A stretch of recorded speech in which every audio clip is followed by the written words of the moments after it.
Good afternoon. Can y'all hear me okay? Yeah. You guys come out here and y'all shoot live ammunition. Let me make this clear. I shoot blanks. At least that's what my wife said anyway. The only thing I do not shoot blank out here is a flamethrower. We cannot blank it after yet. So everything you will see out here is blank fired. If you watch a war movie, this is what I do for a living. I make film. I now work at the museum doing these kind of shows. So it takes a lot of different tricks and traps to get these weapons to fire blanks. A gas-operated, air-cooled, semi-automatic, or a blowback weapon does not like blanks. So you will see some misfires. Guess what? Welcome to Hollywood. The little fire ant piles you see out here are explosive devices. Jim, would you stand up, please? You're going to take heat on this, not me. This is the guy responsible for that. It's called special effects. It is peat moss on top of a charge. So, once we do this show, I will make sure nobody wants to come out here till that man gives me a hand up. Everybody with me on that? Yeah. Okay. You have all your body parts. Let's make sure we go home that way. Basically, what we're going to do is give you a version of what we teach at the museum. In 1990, I started as a park ranger for Parks and Wildlife. In 1999, I left and went full-time in the film industry. I came back in 2005. I now work for the Admiral Nimitz Foundation. My CEO is former retired Michael Hagee, Commandant of the Marine Corps. So, we try to do this correctly, as you can imagine. The fun part about what I do is Admiral Nimitz, his mission statement to us. We could not put his name on our museum in 1962. He did not want to honor him. He wanted to honor the 8 million men and women that served in the Pacific Theater. And with that mission statement he gave us, honor our heroes by inspiring our youth. So I have a question. How many former military in the audience? Raise your hand. Woohoo! Let's give them a big hand, please. Thank you all.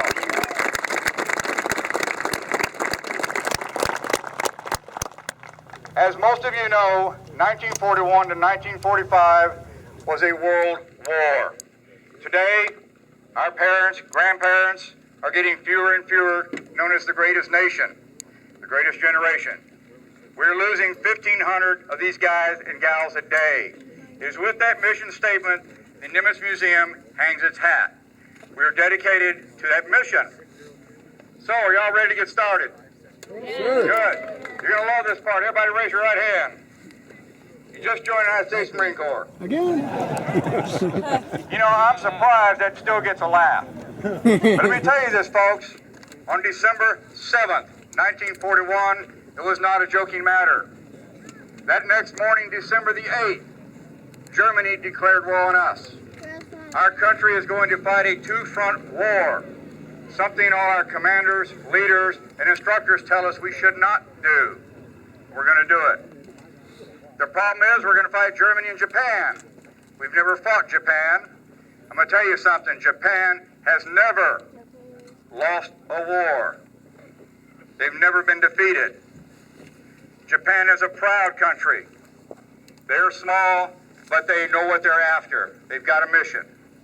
America did not want to get into World War II. We were hoping that Europe could hold its own against Germany. That wasn't going to happen. So our president, our Congress, and our military leaders had to make a quick decision.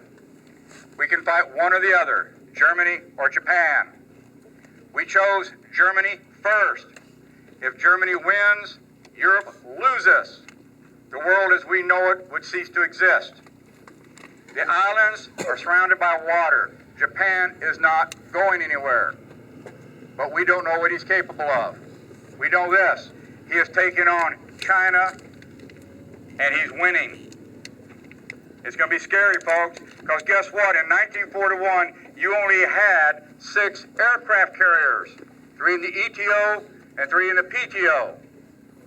On December 7th that morning at 7:45 a.m., our fleet ceased to exist. We were not ready. Our Marine Corps numbers less than 65,000 men. Our Army about 100,000. And we don't have near the equipment and the materials to conduct this war. Therefore, we had to train, and we had to train fast. But we had to learn something else. The men and the women in the Pacific got the worst command given. Hold until relieved. There's no help coming. We had to get MacArthur and his command out. There's no help coming. We surrendered 130,000 allies and Americans in the Philippines. There's no help coming. So we're going to train, we're going to get ready to fight an enemy we've never fought. Understand something, in 1904, the Japanese government made it a national law. They will not surrender. Men, women, and children have vowed to their emperor they will die for their country. We've got a problem. To solve that problem, the first thing we're taught is know your enemy. To do that, I'm going to bring forward a real good friend of mine named Eric Helfrich, our Japanese commander. Good afternoon, everyone. Thank you all for coming out here and bearing with the heat.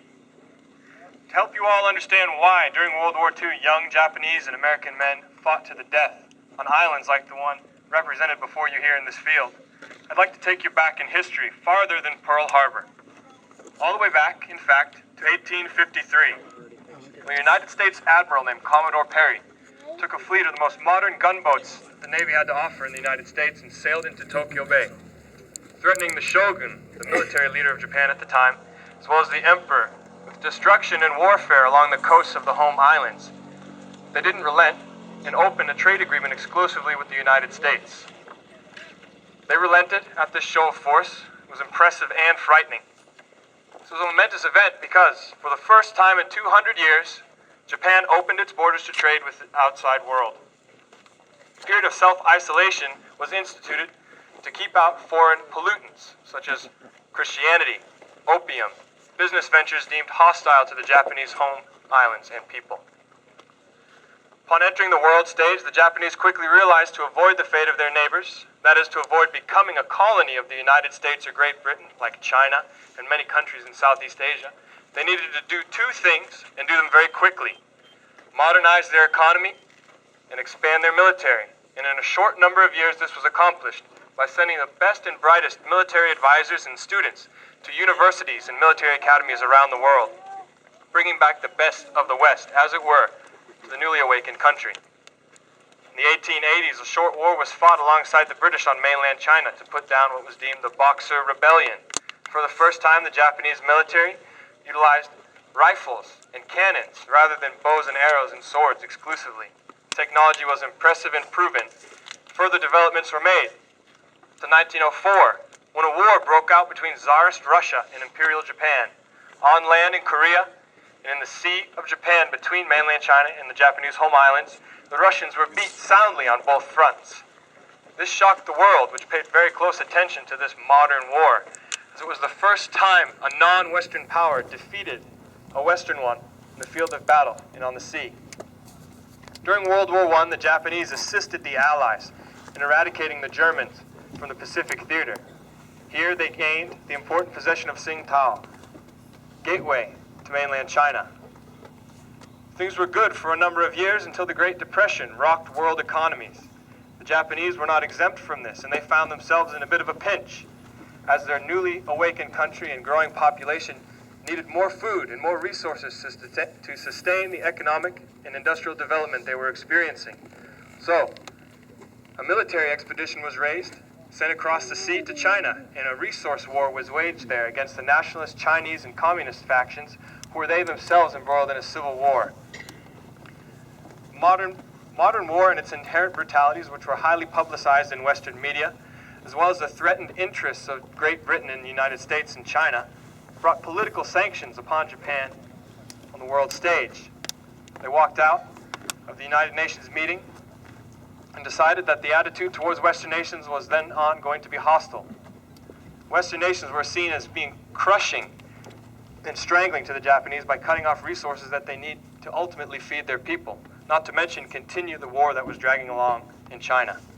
So, in order to get oil, tin, lumber, all of those resources that a country needs to thrive and survive, another military expedition was raised, to strike south against the colonies of the West in Southeast Asia, to take these resources directly from the source, French Indochina, which is now Laos, Cambodia, and Vietnam, the Dutch East Indies, British Malaya in eastern India, and finally, south, the American-held Philippine Islands.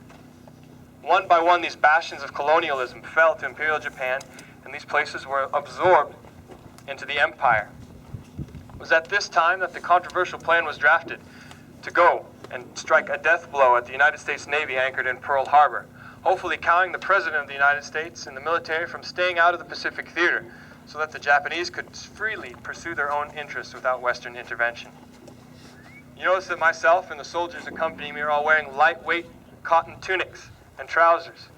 This is a must for soldiers being sent to the South Seas area of operation, as temperatures are quite austere, much like today.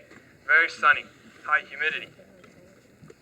This soldier, around his waist, is wearing the standard Type 30 ammunition belt set, made of leather. It was later made of canvas, because leather was deemed to rot and seen to deteriorate very quickly in tropical climates.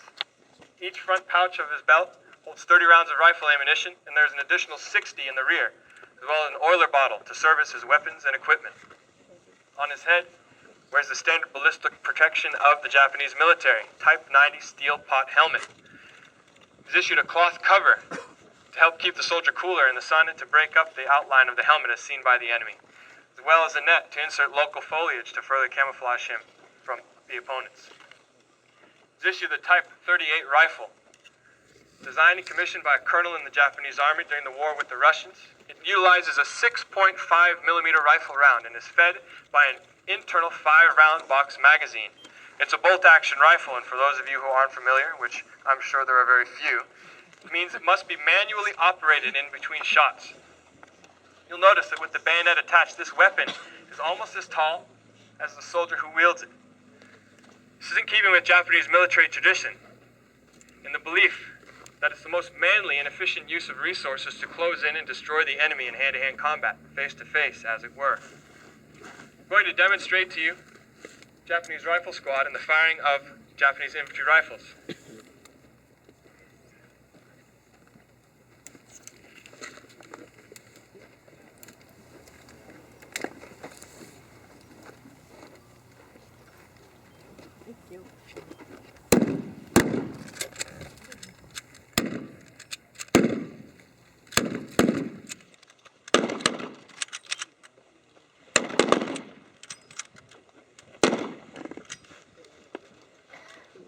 Bolt-action rifles are simple, designed to be used by conscripts, and are easy to maintain in the field.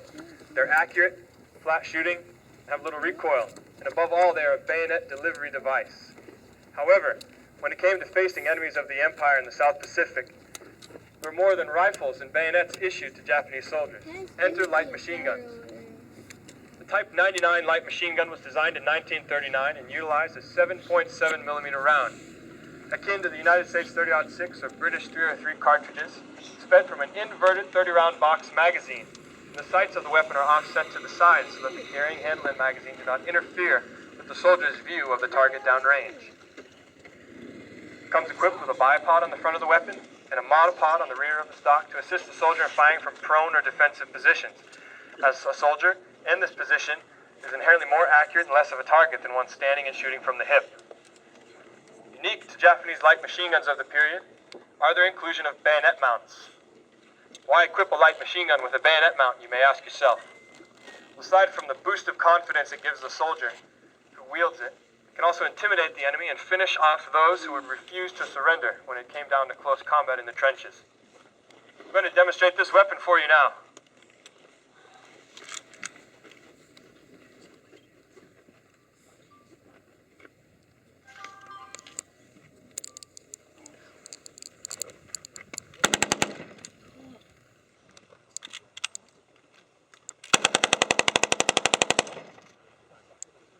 Japanese firepower. Again, thank you all for coming out. Next, you're going to receive the rundown on American training techniques, weapons, and equipment at the start of the war.